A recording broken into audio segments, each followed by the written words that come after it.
Hey guys, I'm Becky, MFY's content manager, and I am not used to being in front of the camera. I am a behind the scenes person, but I am stretching my wings and stepping outside my comfort zone to do this knit along with you, and I am very happy you're here. This project came about because I had no idea what my next sweater was going to be. I had a few ideas but could not decide. And Trisha actually suggested that I reach out to all of you to help me pick out my next project. So I put it up for a vote, and the long summer cardigan by Joji Locatelli was the winner.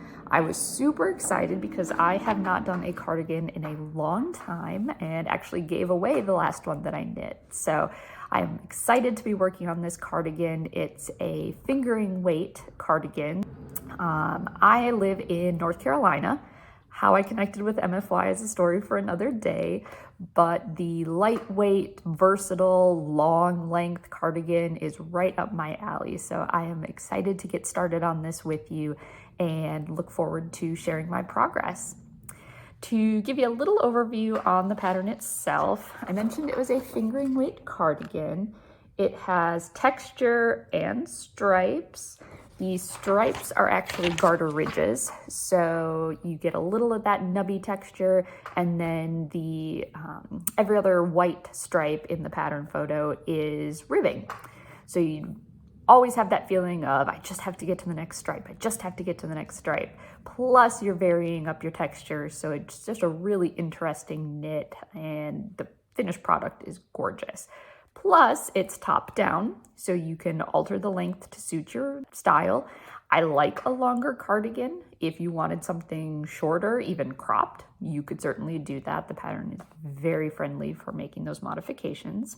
The pattern calls for size 3 needles, but I know that I'm a very tight knitter, so when I did my gauge swatch, I went up to size 4, washed and blocked it as the instructions tell me to, and turned out a really nice fabric. It's got a good drape to it, nice and soft. There's not a lot of light coming through it, so there's not a lot of holes or gaping in between the stitches. So I decided to go with the size 4 needles. When I measured, my stitches per 4 inches and my rows per 4 inches were still off a little bit from those stated in the pattern.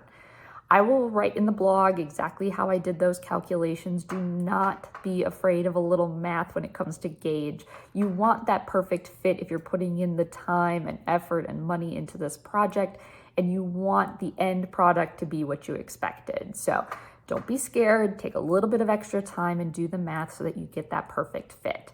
Again, I'll put my calculations in the blog, but know that I was aiming for a size medium, about that 46-inch bust. That allowed for some positive ease, which Joji recommends in the pattern, but my stitch count itself actually lent to the size large.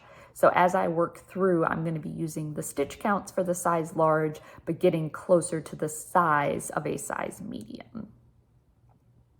As a quick reminder, I am using Cascade Yarns Heritage Silk in the colors gray and white, very neutral, but versatile for my wardrobe. I also prefer to use Chowgu needles with the red cable. This is an interchangeable set, and the stitches are slick.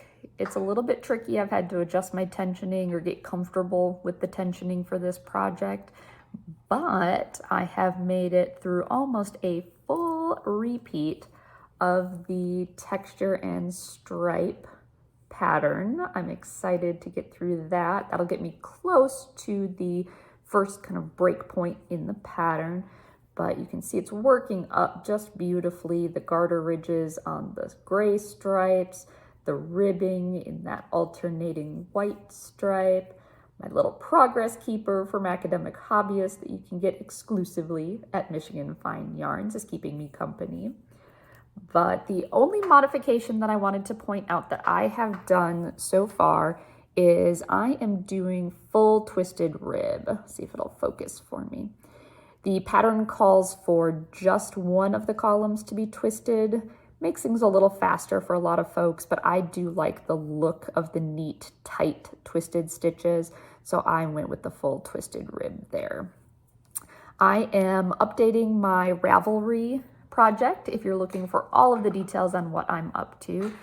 You can follow along on the blog post on Michigan Fine Yarn's website, where I'll have some information and links to tutorials, pattern information, yarn information, all the goods. And we'll also be sharing on Michigan Fine Yarn's Instagram and Facebook, and of course here on MFY Plus. Thank you so much for watching and putting up with me as I learn how to navigate this side of the camera, and I look forward to sharing more with you in the coming weeks.